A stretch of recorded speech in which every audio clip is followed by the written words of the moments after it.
Well, it was somewhere around noon on a Sunday when I got a call from the pastor.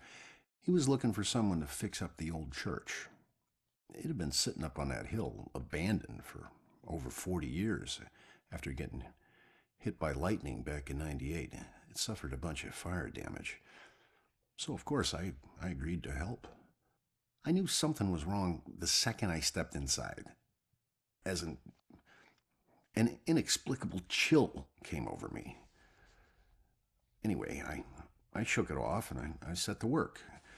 As I started tearing up the damaged floorboards, they were all bad.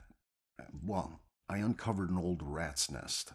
It seemed like any of the others I'd seen over my 22 years in the construction business, until I saw the scraps of human hair and bones that the rats had used to make it.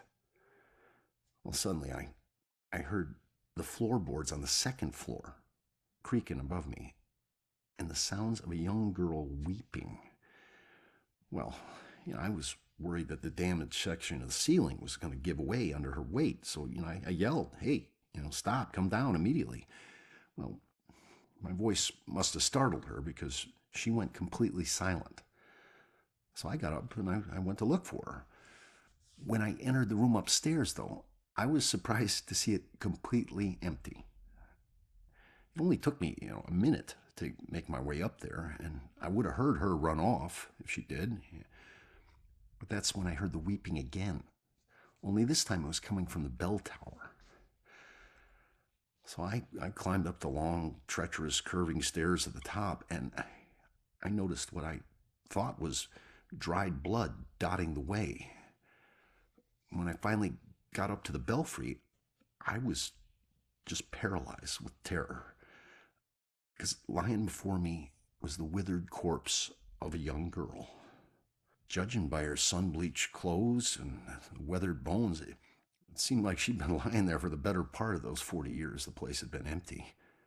The rats, they picked her bones clean.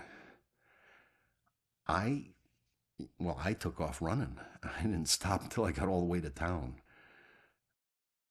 The ravages of time made it impossible for the authorities to get any identity on this girl. It seems Salem will never know who killed her. Some people still claim to hear her weeping there. As for myself, I never went back.